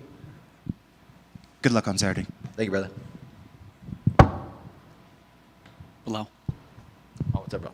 You've mentioned since losing the title against JDM that you still maintain championship aspirations, and I just wanted to ask again: is that still the aim? And you had mentioned that even though you are 37, you haven't absorbed a lot of damage over the years. You started late. Is now the time at 37 years old? I mean, gold is always the goal for me. If you're not in here to be the best fighter in the world, what are we doing this for? I don't fight just to fight. I don't fight just as a hobby. I fight for my family. I fight to prove myself. And, to prove you're the best in the world, you need the belt. And one of the reasons why I asked that is because you've also mentioned previously, now Islam is the title holder in the division. And is he a fighter that you would fight, or is it still a dynamic in which you would not want to fight him for the belt? Or can you explain that? How does that kind of shake out with a potential victory this weekend? I mean, you can't even talk about the belt unless you win. So Saturday night, I got to get my hand raised.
For you guys, once again, Jeff Nowitzki, Blake Archie from the UFC Anti-Doping Compliance Team, here today for our second 50-time jacket presentation to Matt Danger Schnell. Matt, I think the first time I met you, you were not in the UFC yet. You were in the Ultimate Fighter season 24. I think that was one of the first casts where we started getting out in front and educating these men and women before they even got on the UFC. And we found that to be very effective, that the earlier you get to them and start letting them know what it means to be compliant under the program, the better success you have. And Matt's been a perfect athlete under the program. Not only 50-plus consecutive blemish-free tests, but up to date on his whereabouts all the time. He's literally been perfect. And when you combine that with his career, once again, 10-year tenure in the UFC is significant. I think you've had 3 performance bonuses. Your 2022 fight against Sue was maybe the best comeback fight I've ever seen. And when you combine all those things with a body of work showing this is a clean athlete, we really think it's significant, and that's why we do these recognitions. So Matt, congratulations. Thanks for being a role model and a leader. We appreciate it. Blake, put that jacket on him.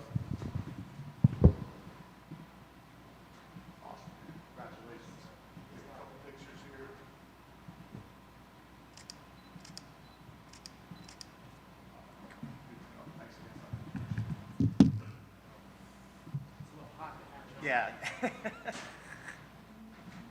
But it looks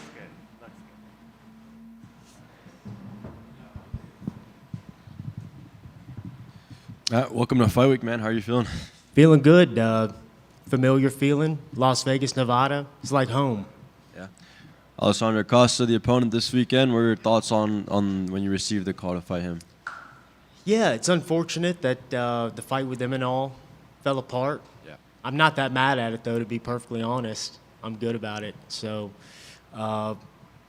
Alessandro Costa, a former foe, somebody that we had prepared for in the past. So, it just felt, let's just rock with it. Text with Mick Maynard for about 10 seconds before I said, yeah, let's do it. Has your opinion or you just mentioned approach shifted from that original booking back in 2024 to now this one on short notice? I mean, tough fight, Alessandro. I mean, both these guys, tough draws, But that's where we are. This is we just have to understand where we are in our career. When is the time to push forward and make a tough call? So it is what it is. Yeah, Alessandro Costa's up. Let's go. Yeah. How does the game plan shift from originally going against a young, hungry guy like Imanol to now a bit more experienced guy like Alessandro? Yeah, Alessandro more time in the UFC octagon, but both guys just pretty similar. Both guys pretty dangerous. Good pair of hands, good boxers. So that kind of went into the decision as well. I just didn't feel like it was a huge shift if he was a left-handed 5'8", kickboxer or grappler, then we would have probably thought things through a little bit more. But it just felt like a good replacement, felt appropriate. So, yeah. Stylistically, how do you think this plays out with what he brings to the game? One of my coaches, he describes him. He says he's like a snapping turtle. So you get close enough to this guy, he'll bop you. And honestly, we similar to what we felt. Imanol, knockout artist. I mean, a rarity in the flyweight division, but a guy that really had power. So, yeah, we're going to try to get out there, be shifty, use our movement, use our motion, let him step in, take our opportunities to take some space. Not much changes, to be perfectly honest. So, again, I think that went into the decision to take this fight. Is what you just said right there, being shifty, utilizing your movement. Is that, your biggest key to victory in your opinion? Obviously, he was just here and you talked about, seeing some ways he could have his way, but is that the biggest way you think you'll have your way? Yeah, I think we got to fight on the move. I think we got to get out there and make it a mobile fight, and that will play into my advantage. And comes from a tough team. We're all huge fans of Diego Lopez and the group, and I love the way they fight. But I think we can sit here and have a fair discussion about them struggling with moving and circling and mobility, and good fighters, good strikers. But let's see if he can do it on the move. Yeah, I mean, we've seen you in the rankings before. You've seen you going against Murderers Row in the flyweight division. So what do you think you need to do this weekend for us to see you where you once were again? We got to stay focused, stay composed, and just let the fight play out. I believe that I've got a skill set, and I believe that I'm a good fighter, and I'm on the mats. I stand in front of young kids nipping at my heels, hungry guys that are going to be on this stage very soon, and I'm amongst them still, 36 years old, 17 fights in the UFC, almost 50 sanctioned bouts altogether. The boy's been in some fist fights, and I can still do it. I'm as skilled as I've ever been. I'm a good fighter. I haven't always fought good, but I believe I'm a good fighter. Let's stay focused. Let's go out there, have some fun, and I can't sit here and pretend like I'm going to be cautious or anything. They don't call me caution. So yeah, absolutely. You've been in some fist fights, man, and so we've seen you in wars prior. So do you think if the fight does, get dragged out and we get into, a back and forth brawl, do you feel like you have more dog in him necessarily, to? I kind of don't even want to put that to the test. But I'm willing to hurt. I like to bleed. So let's rock and roll. Yeah, we'll see. I can't imagine. Again, we've been at this for such a long time, and I said this here recently. I think after I fought Jimmy Flick, I was just talking about they've all been like that too. 50 sanctioned bouts, and not a one of them has been a humdinger. I've gone out there and gotten it done quickly and had some good performances, but we're talking about almost 18 years of battling. So man, best of luck this weekend. Yeah, thank you. Hey, Matt. A few fights ago, after you had lost, it seemed like you were retiring, but like you'd never made it official and never really answered anything about that. Was that just like in the moment you were disappointed type of thing? Very disappointed.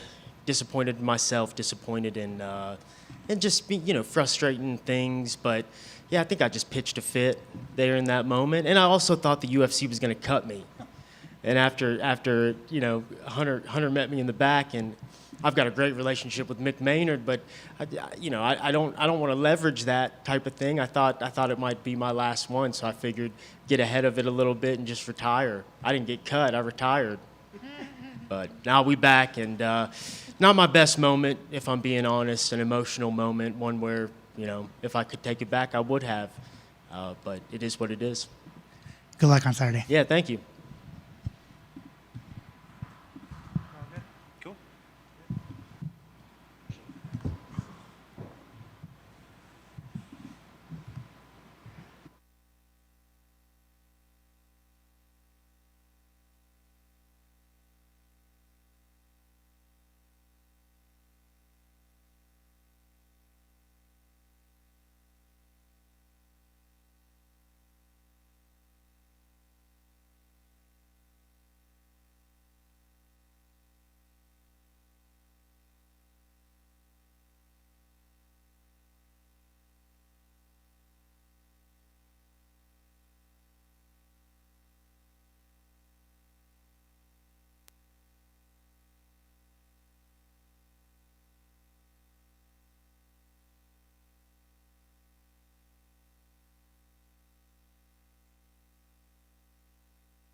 Bryce, welcome to Fight Week. How you feeling?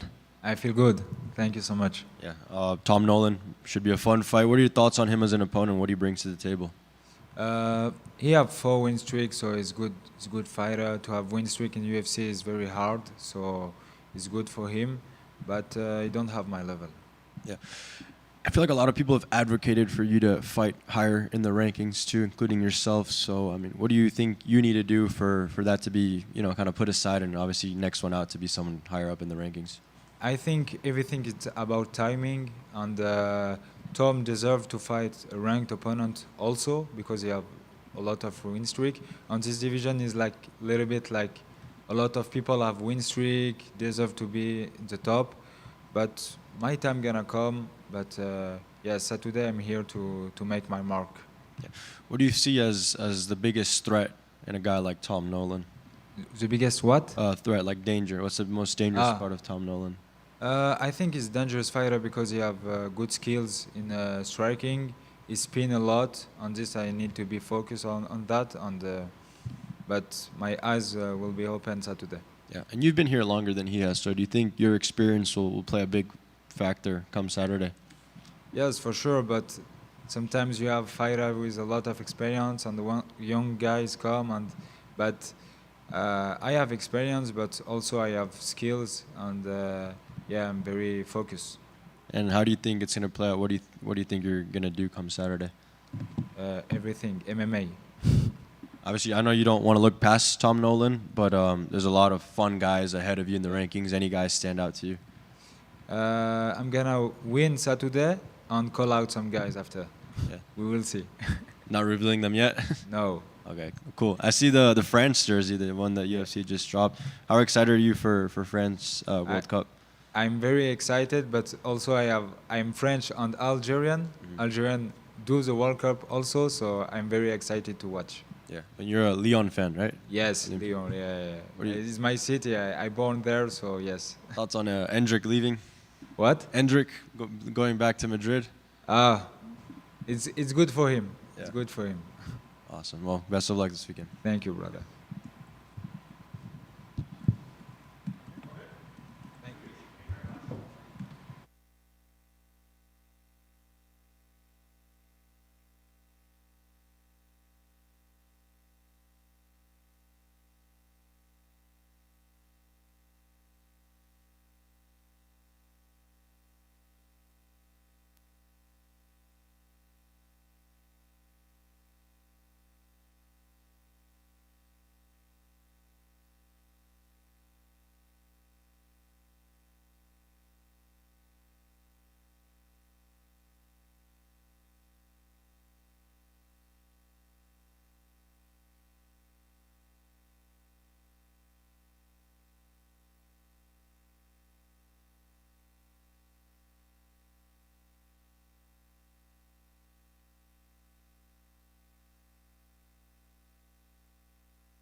Hey, thank y'all for having me today. I wanted to show y'all something.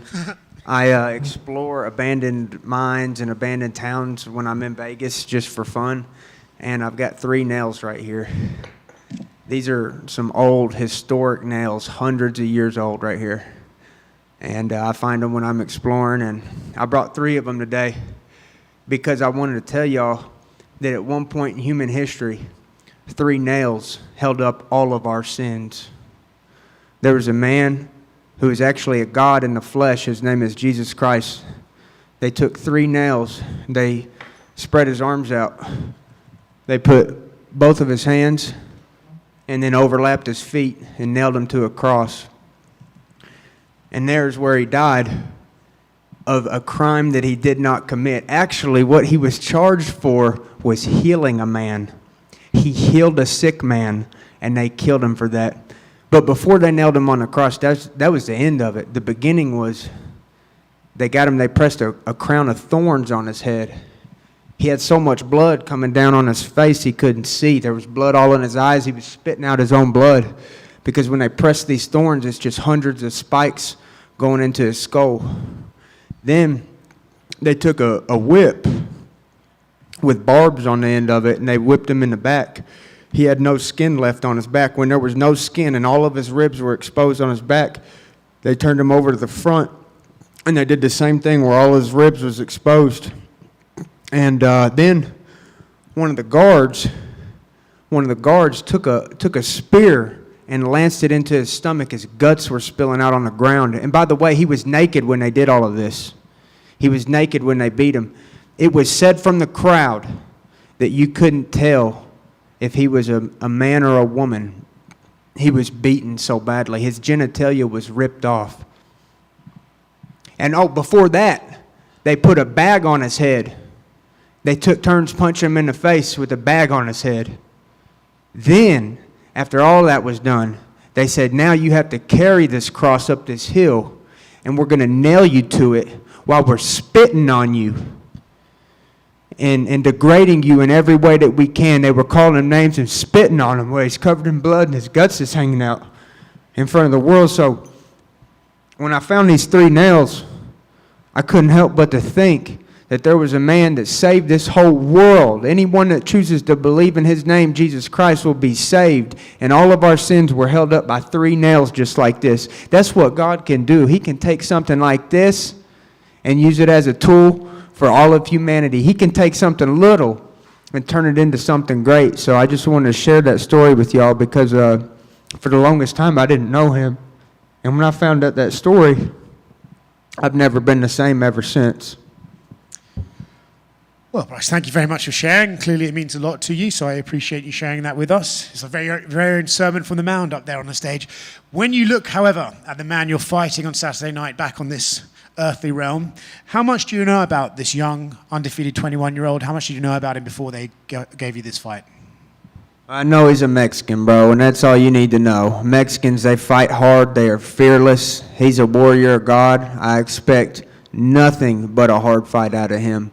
He's undefeated for a reason, and it's going to be a great fight because he brings forward pressure, and I bring relentlessness. And you mix those two together, you're going to get a great fight. So really, the fans are going to be in for a treat. This might sound like a bit of a random question, but did you suds your own nipples by accident a couple of weeks ago? It was accidentally, and I tell you what happened is I had some laundry detergent that got stuck in my shirt, and I started doing a workout, and that shirt and the laundry detergent got all in my skin, and the suds were coming out of my shirt, and I didn't know what was happening.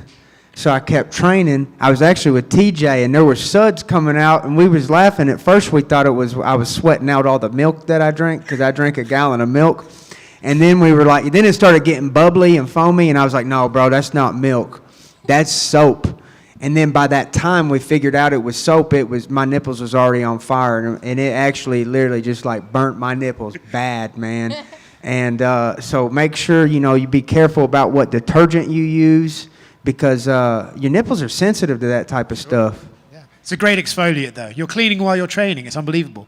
How do you feel this fight is going to go? You said it's going to be a lot of forward pressure. What do you picture the fight looking like, and what would you like to do with the victory should you get one this weekend? I really do think that there's going to be a finish in the fight because of the pace that this man brings. I mean, this guy, Luna, he is just a forward fighter. He loves to go forward. He does not mind wrestling. He does not mind boxing. And he even throws kicks. I'm just telling you guys, there's no way this could be a boring fight. When you add two fighters like me and him together, it's very entertaining. And with the win, I look to progress to the next fight. Hey, Bryce. I was just wondering, did you see when Josh Barnett was like calling you out for not wanting to fight Victor Henry, and then all of a sudden Victor Henry pulls out of the fight? No, I didn't see anything about what Josh said, but what I tell you what I do, I've only talked to Josh once. He messaged me right when Victor got hurt, and he said, "Hey, Victor can't take the fight. His knee is just totally torn." And I just felt really, really good hearing from his coach, and Victor messaged me too. And that's what you call a class act right there, because he had no incentive to message me and say, "Hey, my guy's hurt," but he wanted to tell me as quick as possible, be as transparent as possible. And I really respect Mr. Barnett and Mr. Henry for that. And God bless him, and hope and pray that he heals up fast. I've been praying for him a bunch, and that just makes me even more grateful. Because a lot of stuff goes wrong with us. We have little injuries and stuff like that we can complain about, but Victor Henry's out for a year. You know, he has to get a surgery. He can't walk right now. So remember that next time you're complaining about a weight cut or whatever one of these fighters is complaining about, you know, it could generally be worse. Did you see that Sean Strickland got banned from the White House for talking about Israel? I'm not surprised at all. I mean, freedom of speech is what really makes this country great. And when you can't criticize a foreign nation, come on, man. We ought to be able to criticize our own nation, let alone a foreign nation. In fact, that's the only nation you're not allowed to criticize. So something's going to change, because evil empires don't last forever. There's always a rebellion. You ever seen Star Wars? That's what's going to happen, bro. Darth Vader's going to get took down. What are your thoughts on the UFC White House just in general? Like, obviously you said that you didn't really want to be on the card anymore, but it's such a spectacle, right? I don't remember ever saying that. Okay. I do want to be on the card. You do want to be on the card. I do. And this is what I got to say. First off, I ain't jealous of any of those fighters. I'm so happy for those fighters. I don't think you could have got a better main event. I'm happy for every single last fighter on that card. If they need me to fill in, if I'm healthy, hey, I'll do it. For the UFC, I think it's great. It's beyond great. It's literally the perfect scenario. But as far as I'm an economics major. I love studying politics on the political side of things, not the UFC's business. That is, of course, they're going to say yes to it. But what I think personally is that our government is desecrating its role in society by entertaining sports. Our government is to protect and serve the people, and really should be as minimal as possible. And when you're doing all of this stuff, hosting sporting events, it's really outside of what the goal of the government was intended to be, because our tax dollars and resources are funding this operation. And like I said, I'm not criticizing the UFC. I love Dana. I love Hunter. I love Sean, Mick. I love all of them. And it's an amazing thing. It's a once-in-a-lifetime thing. But the government should never be hosting sporting events, because there's more room for corruption, and we already have a corrupted government. And so that's my thoughts on it, is that the government is supposed to protect us, not entertain us. Well, thank you for that information, and good luck on Saturday. Thank you too, brother. How has life felt like for you at 135? The weight cut? Yeah, how's life in general been as well at 135? Oh, everything's great, brother. The farm is expanding. I'm a dairy farmer now, so after this fight, I'm just looking to add more dairy cows and continue the operation. Also, my family's growing, so my wife's pregnant. So, yeah, thank you so much. Congratulations. Do you think that's going to implement a different mindset mentality for you once that happens? I think so. I mean, I'm definitely more determined. Best of luck this weekend. Thank you so much. Bryce, how do you feel going against, obviously this is a young gun, up-and-coming prospect, took the fight on, I think he said 10 days notice. So how do you feel about that, going against somebody who's just ready to go, ready to work? I'm extremely grateful. That's the number one word that comes to my mind, because literally nobody would have took that fight. Nobody would have.